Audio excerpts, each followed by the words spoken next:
Thanks to our readers.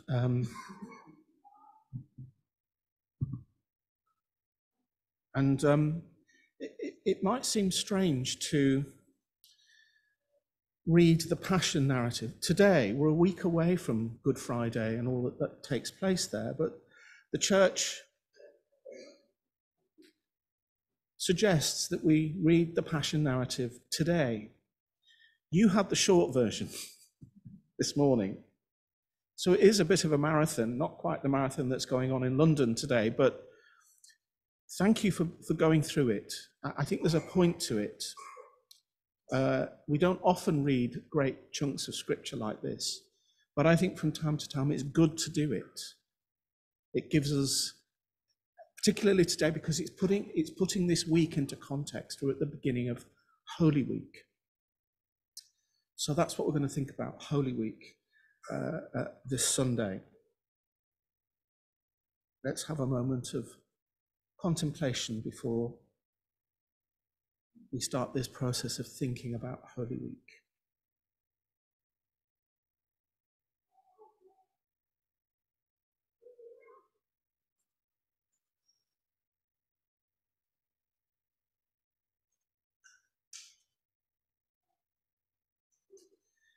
Blessed are you, Lord our God, King of all the universe. For by your goodness you gave your Son, Jesus Christ, to walk the way of the cross and to give his life to save us and to bring us home. Help us to follow him in the way of the cross during this Holy Week and to give our lives too in sacrifice and service to one another and to you. And Lord, let anything I say today that is helpful stay in hearts and minds, but let anything that isn't helpful flow straight past and cause no harm. This we ask for Jesus' sake. Amen.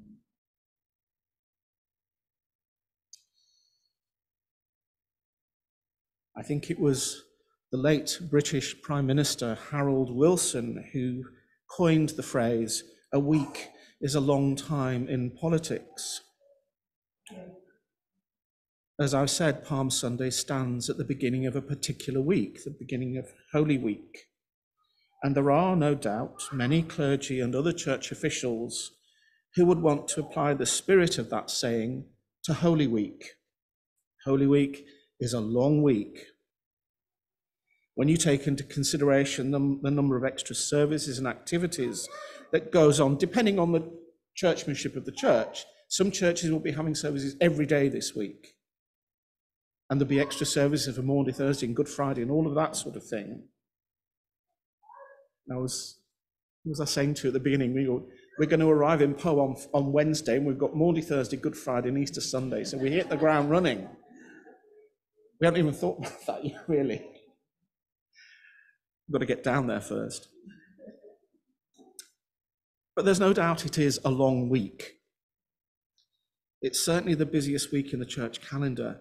And most clergy I know will tell you they get to Easter Sunday absolutely exhausted and ready for their post-Easter break.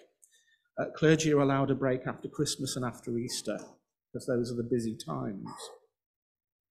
But the effect of Holy Week on us is not just about being physically busy. I think that behind the phrase about a week being a long time in politics is the thought that things can change very quickly in the political arena in a very short space of time. A lot can change. Haven't we seen that recently? Change after change after change after change. It's hard to keep up with who's in and out of the cabinet. It's hard to keep up with who the Prime Minister is at the moment. And it's all change and doom and gloom, and opinions can change about how well or badly the government is doing, and with a particular situation perhaps, or an MP or another government official might be considered the bee's knees one day, and then next be considered a complete maverick who will bring his party to absolute ruin. Who am I thinking about, do you think?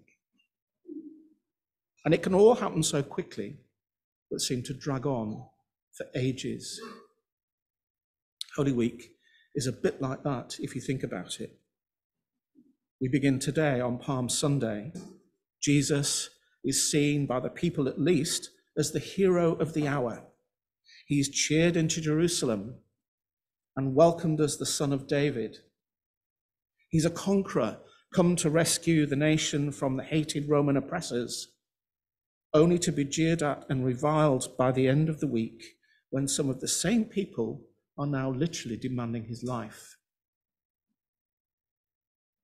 And as we read the accounts of the events of this week, there's a constant ratcheting up of tension as to what's going to happen next. And what will that mean? Holy Week really is a roller coaster, not just of events, but of emotions. The disciples must have spent that time with their hearts in their mouths. What will Jesus do next? How will the authorities react? What will they do to Jesus? Is this when it's all going to come right? Is this when Jesus is going to throw the Romans out? And how will he do it? Their emotions must have been up and down, like the proverbial fiddler's elbow. And Holy Week can be like that for us. And I say can be like that. It can be a combination of being really busy with lots of physical activity and equally emotionally draining as you follow the ups and downs of the implications of what's going on for Jesus and the disciples. So it's no wonder that at the end of Holy Week, we can feel physically and emotionally drained. But remember I said we can see it like that. But we have to choose to, I think. It's perfectly possible, and I know because I've done it, to see Holy Week simply as a time to grit your teeth, get your head down, and plough through the week, just holding out for Easter Sunday. You know, it's one of Sue's favourite sayings, it's Friday, but Sundays are coming. And the promise of stuffing yourself with roast lamb and chocolate and all the wine you'd given up for Lent and collapsing in a heap on Easter Sunday. After all, Easter Sunday is what it's really all about, isn't it?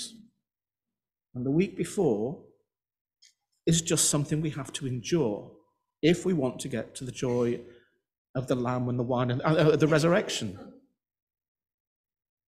But to see Holy Week like that really misses the point of it, I think. We are meant to be physically and emotionally drained by the end of it. And it may sound completely bonkers, but I wish we could perhaps try to experience Holy Week the way the disciples did. We know that Easter's coming. They didn't.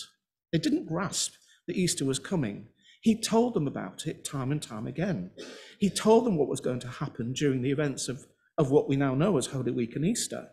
The Gospels say there are several times when Jesus warns his disciples quite openly that he will have to go through great suffering and will be killed and then rise again. But clearly, when you see the disciples' reactions during Holy Week, none of that has sunk in. They're running around like headless chickens in panic and dismay. They clearly experienced the emotional roller coaster of Holy Week, not really getting the point that Easter was coming. They were stuck with the pain and the dismay and the worry and the fear. For them, it could not possibly be a time when they had to just grit their teeth, get their heads down, and then get the room ready for a lovely feast with Jesus when he came back. And of course, we know that Easter is coming. We can't unknow that. But what we can allow ourselves to do is to be immersed in the events of Holy Week and let them touch our hearts as well as our heads. You know, God messes with our hearts and he messes with our heads. And I think we need to allow him during this week to do that, to deal with our emotions as well as with our intellect. Jesus came into the world as Emmanuel, God with us.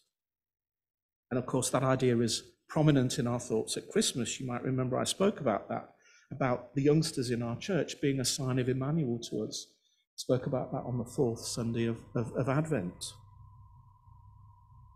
So Emmanuel is really a Christmas theme.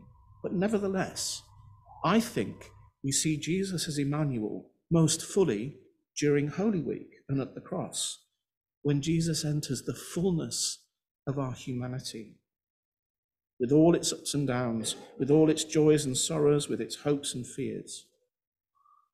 He enters fully into our human frailty and suffering and death, precisely so that he can be that Emmanuel, God with us, that he was born to be.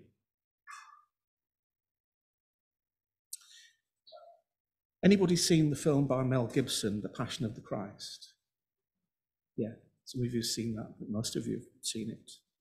It came out in 2004, and of course it covers the final 12 hours before Jesus dies on the cross. And it was controversial at the time and still remains controversial for the graphic detail that it shows of what Jesus went through. And when it came to a local cinema, Sue went with a group of people from her church to see it. And she said to me, "Do you want to come with us?" And I said, "No, I don't want to come with you." And I think that surprised both of us. But down here somewhere, I just did not want to go and see it. And I couldn't explain at the time why I didn't want to see the film. But over a period of time, what came to me was things like standing by the body of a 10-year-old boy who'd been brought into A&E. He'd been run over by a car. Lovely looking little lad. His life just taken away like that. And his parents and his family and his grandparents and everybody were all around him, grieving this, not just the life lost, but the promise of what should have come for that boy.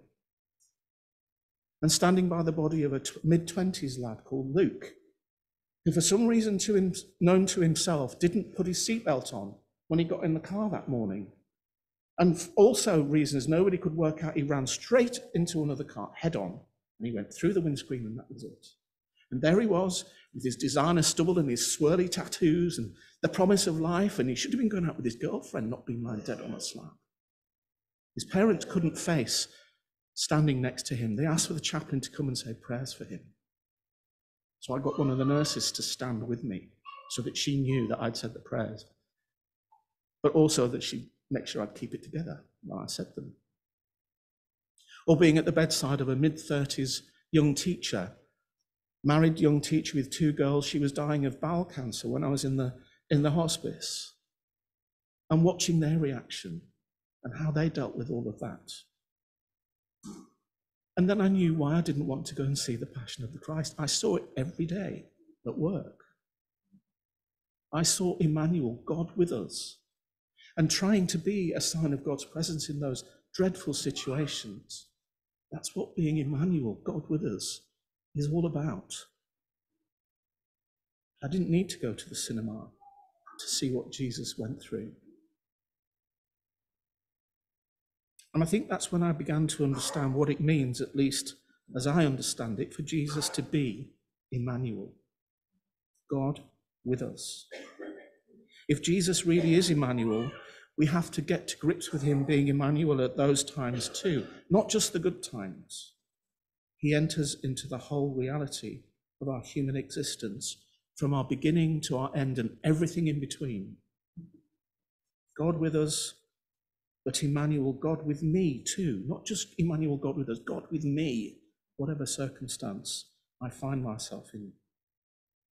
And that's good news. That's got to be good news.